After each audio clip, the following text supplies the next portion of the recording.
मोदी और आपका आज की वीडियो स्वागत है। सबसे पहले भाई बहुत बहुत मुबारक हो इंडिया को भी और पाकिस्तान को, क्योंकि इंडिया की साइड से नीरज चोपड़ा ने बिल्कुल वर्ल्ड चैंपियनशिप में जो है गोल्ड मेडल जीता है और पाकिस्तान ने सिल्वर मेडल, अरशद नदीम ने सिल्वर मेडल जीता है। तो ये बहुत ही खुशी की बात है।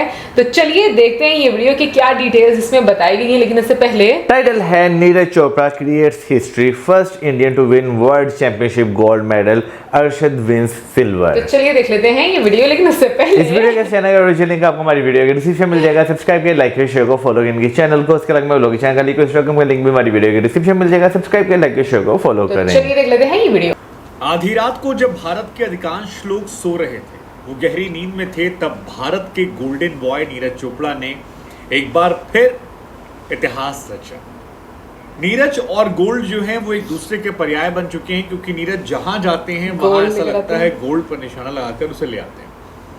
और भारतवासियों के लिए इस गोल्डन बॉय ने आधी रात को एक ऐसी खुशखबरी दी है जिससे जब सुबह अधिकांश लोग उठेंगे और देखेंगे तो उनके चेहरे पर एक मुस्कुराहट आएगी और कहेंगे यार चक दे इंडिया, यार कमाल है यार ये लड़का, मतलब ना ये कमाल है।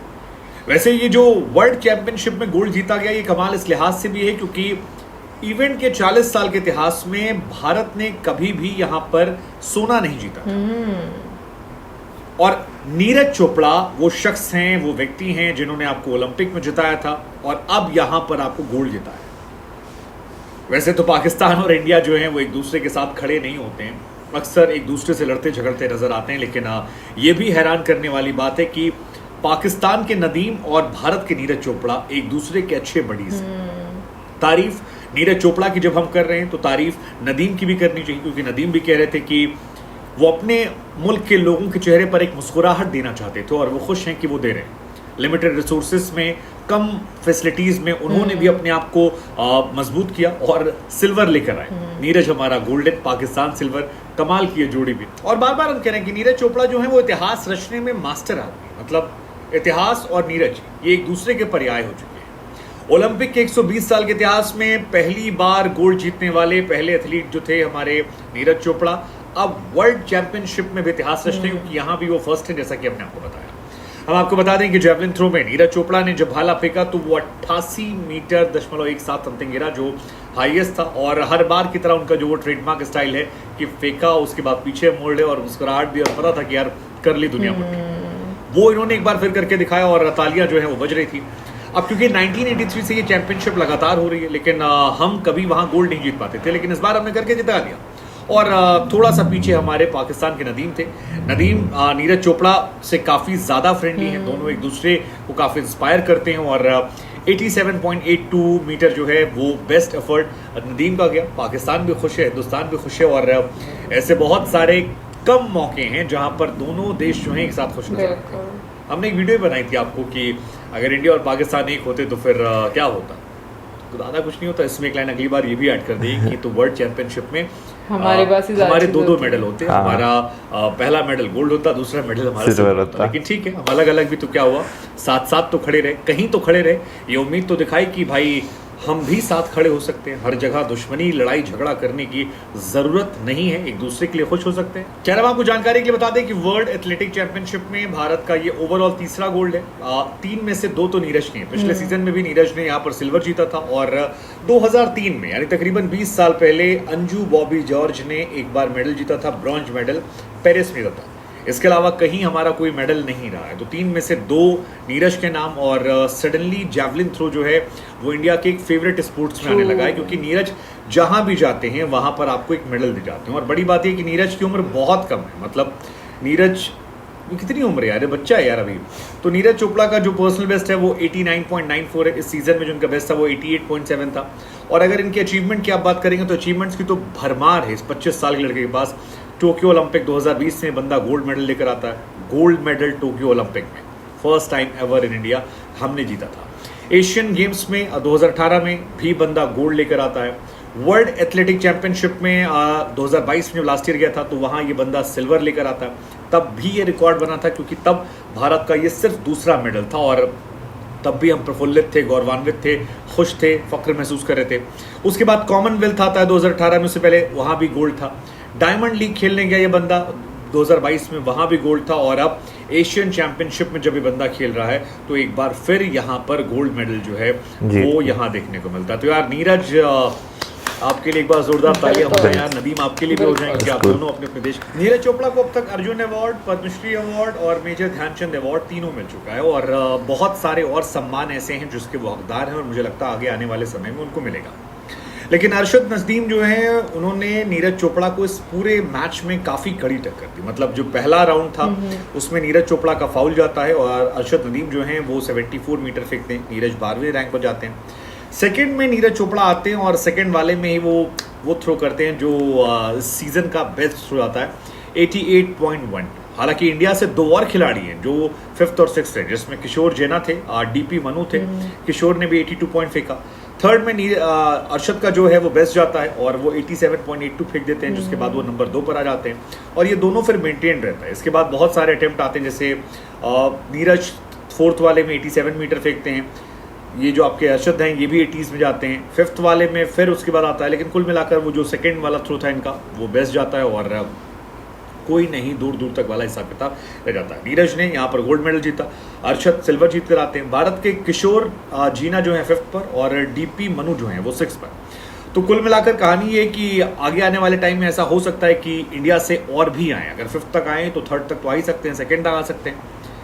आई मीन इनक्रेडिबल, कभी ऐसा भी शायद हो कि टॉप 3 में तीनों जो हैं वो हमारे अपने बंदे हों। लेकिन इन दोनों को बहुत बहुत बधाई और दोनों ने अपने अपने देश का नाम रोशन किया। Golden boy Neeraj Chopra ji. भाई आज से कुछ अर्सा पीछे चले जाए ना तो सिर्फ एक ही खेल जो जिसकी बहुत ज़्यादा हाइप जो है वो देखने को मिलती थी वो क्रिकेट ही होता था। क्रिकेट के अलावा जो है किसी को पता ही नहीं था होता भाई कोई और स्पोर्ट भी जो है वो इतने बड़े लेवल पर जो है वो खेला जाता है। बहुत सारे लोगों को मालूम भी होगा, लेकिन मेजोरिटी की मैं बात करूँ। लेकिन हाँ, कोरोना पीरियड की अगर बात करें ना तो उसमें जिस तरह जो है जैवलिन थ्रो का लोगों को पता चला, उसके अलावा और भी खेलों का पता चला, तो लोगों के इंटरेस्ट जो है ना वो काफ़ी डिफरेंट सेक्टर्स में बटे भी हैं और उसके अलावा उन खेलों को इम्पोर्टेंस भी काफ़ी ज़्यादा मिली है। बिल्कुल, मैं भी टोटली अग्री करूंगी मौजम से, क्योंकि इससे पहले मुझे लगता है कि बहुत कम लोगों को शायद जैवलिन थ्रो के बारे में पता होगा। बिल्कुल, स्पेशली अगर मैं पाकिस्तान की बात करूं तो पाकिस्तान से तो बहुत कम लोग हैं जो कि स्पोर्ट्स में बहुत ज़्यादा इंटरेस्ट लेते हैं। ज़्यादातर तो क्रिकेट जो है वो ही मतलब उसमें इंटरेस्ट लिया जाता है, या फिर उसके बाद हॉकी की बात की जाए उसमें इंटरेस्ट लिया जाता है, या कबड्डी की बात की जाए। फिर इस तरह के जो स्पोर्ट्स हैं वो पाकिस्तान में थोड़े आपको नजर आता है कि लोग इनमें थोड़ा इंटरेस्ट लेते हैं। इंडिया में लोग काफी ज्यादा, जैसे फुटबॉल का महाराष्ट्र में देखें तो काफी ज्यादा वहां पर आपको एक क्रेज नजर आता है। क्रिकेट का तो हम लोगों को पता है, आईपीएल जो है वो सर। लेकिन मैं कहूंगी कि इंडिया से नीरज सर ने और पाकिस्तान से अरशद सर ने, इन दोनों ने ना इस गेम को एक तरह से हाईलाइट किया है, लोगों की एक अटेंशन ग्रैब की है कि भाई इन गेम्स के अलावा भी कोई एक ऐसा स्पोर्ट है जहां पर आप आ सकते हैं, आप ऑप्शन है आपके पास कि आप अपनी कंट्री का नाम जो है वो रोशन कर सकते हैं। असल में जो है ना एक जो पहले लोगों में हाइप होती थी कि यार एथलीट बनना है तो सिर्फ क्रिकेट में ही जाना है, ठीक है ना, वो चीज़ जो है आपको अब जरा थोड़ी सी जो है ना डाइवर्ट होती हुई जो है ना दिखाई दे रही है अब। क्योंकि अगर देखा जाए ये एक फ़ायदा हुआ है कि जैसे अभी जेवलिन थ्रो की बात करें तो इसके साथ साथ जो है ना बाकी स्पोर्ट्स भी जो हैं वो भी काफ़ी ज़्यादा लाइमलाइट में जो है आना शुरू हो गए हैं। जैसे बैडमिंटन की बात करें, टेनिस की बात की जाए, या वो क्या कहते हैं उसको, एक दो स्पोर्ट्स और है मेरे जहन से नाम निकल गया उनका, हाँ फुटबॉल की बात की जाए यहाँ पर खास तौर पर ना, तो ये चीज़ें काफ़ी ज़्यादा जो है ना हाईलाइट में जो है वो आना शुरू हो गई कि लोगों का इंटरेस्ट जो है ना अब आपको डिफरेंट स्पोर्ट्स में देखने को मिलता है। और ये चीज़ अच्छी है कि भाई आप एक चीज़ के पीछे ही जो है, नो डाउट क्रिकेट की अभी भी बहुत ज़्यादा हाइप होती है, उसका एक अलग ही इन्वायरमेंट होता है, लेकिन मुझे लगता है बाकी स्पोर्ट्स में जो है ना आपको जो है फ्रेंडली इन्वायरमेंट के साथ साथ एक जो गेम भी देखने को मिलती है वो काफ़ी ज़्यादा आपको जो है लुभाती है। मैं पाकिस्तान की बात करूं तो मुझे लगता है कि पाकिस्तान इसमें बहुत ज़्यादा लैग करता है। उसकी रीजन ये है कि गवर्नमेंट लेवल पर कोई खास सपोर्ट नहीं दी जाती। ऑन द अदर साइड आप अगर इंडिया में देखो तो आपको काफ़ी सारी सपोर्ट नज़र आती है गवर्नमेंट की, चाहे वो किसी भी लेवल पर हो। बट पाकिस्तान में तो मुझे नहीं लगता, जैसे देखो वीडियो में ये बोला कि अगर हम लोग अरशद सर की भी बात करें तो उनको जिस तरह से लिमिटेड रिसोर्सेज में, इवन के जब लास्ट टाइम हम लोगों ने देखा था उनकी वीडियोस, उनके इंटरव्यूज सुने थे, तो तब भी बहुत लिमिटेड एक स्केल पर लिमिटेड रिसोर्सेज के साथ उन्होंने जो प्रैक्टिस की, मैं ये बोलूँगी कि काबिले तारीफ है। क्योंकि आप देखोगे आपके पास इतने रिसोर्सेज नहीं है, उसके बावजूद आप इतनी मेहनत करके अपना एक नाम बना रहे हो। सो मैं सच में बोलूँगी कि ये बहुत बड़ी बात होती है। इसके लिए बहुत ज़्यादा मोटिवेशन की ज़रूरत होती है कि आपने अपने आप को इतना ज़्यादा एक तरह से मोटिवेट करना है, स्ट्रॉन्ग करना है कि भाई मुझे इस कॉम्पिटिशन में आना ही आना है। क्योंकि जब आपको एक प्रॉपर ट्रेनिंग मिल रही है, रिसोर्सेज खुले हैं कि मतलब आपको किसी तरह की दिक्कत नहीं है, तो मुझे लगता है तब एक और तरह का माहौल होता है। लेकिन इस तरह के इन्वायरमेंट में जहाँ पर आपको पता है कि आपको बहुत ज़्यादा सपोर्ट नहीं उस तरह से मिल पा रही, तो मुझे लगता है कि वाकई में उन्होंने बहुत अच्छा काम किया है। बाकी नीरज सर की मैं बात करना चाहूँगी कि उनके ट्रेनिंग के मैंने काफ़ी सारे वीडियोस देखे हैं। वो इतनी डिफ़िकल्ट ट्रेनिंग करते हैं कि मतलब मैं देखकर सच में हैरान हो जाती हूँ कि लाइक इस तरह की मतलब आप फिटनेस की के लिए आप प्रैक्टिस करते हो कि हम लोग शायद इमेजिन भी नहीं कर पाते। समटाइम्स हम लोग क्रिकेटर्स को भी देखते हैं कि वो लोग भी फिटनेस का बहुत ज़्यादा ख्याल रखते हैं, लेकिन सब इतना ज़्यादा नहीं रखते। बीच में तो कुछ होते हैं जो कि हल्की फुल्की ट्रेनिंग करते हैं।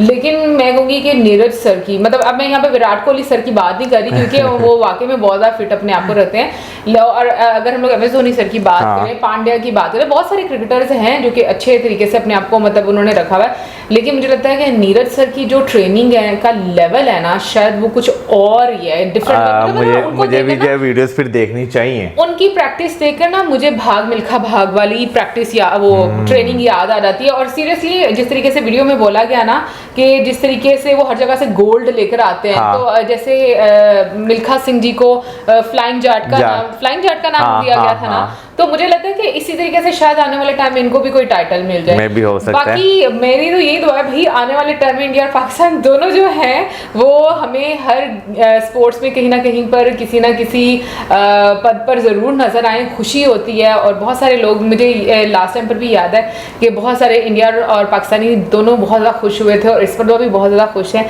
बाकी 2 सितंबर को इंडिया और पाकिस्तान का मैच होने वाला है और अभी देखेंगे भाई कि उससे क्या होता है। आपको क्या लगता है? आप भी ज़रूर बताइएगा कमेंट सेक्शन में कि कौन सी टीम जो है वो बेटर है या कौन सी टीम अभी फॉर्म में है। मैं बहुत ज़्यादा फॉलो तो नहीं कर रही एशिया कप को, लेकिन थोड़ा थोड़ा मुझे जो आइडिया हो रहा है वो उससे तो पता नहीं, मैं अभी कुछ कह नहीं सकती क्योंकि पाकिस्तानी टीम इस तरह की ना कि वो कभी भी वो खा जाती है, चले तो चांद तक खा जाती है। हाँ। बट अभी तक तो जो मैचेस वगैरह मैंने थोड़े बहुत देखे हैं उसमें तो भाई लास्ट वाला मैच जो था ना वो तो हारते हारते जीता पाकिस्तान। सो बाकी अफगानिस्तान के साथ जो था, हाँ अफगानिस्तान के साथ जो, तो आप कमेंट सेक्शन में जरूर बताइएगा। और ये भी जरूर बताइएगा कि जैवलिन थ्रो के बारे में आपको ज्यादा कब से पता चलना शुरू हुआ? जब हम लोगों ने लास्ट टाइम पर देखा नीरज सर को तब से, या फिर उससे पहले भी आप लोगों का इंटरेस्ट है? जरूर हमें बताइएगा कमेंट सेक्शन में। ज्यादा में ज्यादा like, subscribe, share, good bye.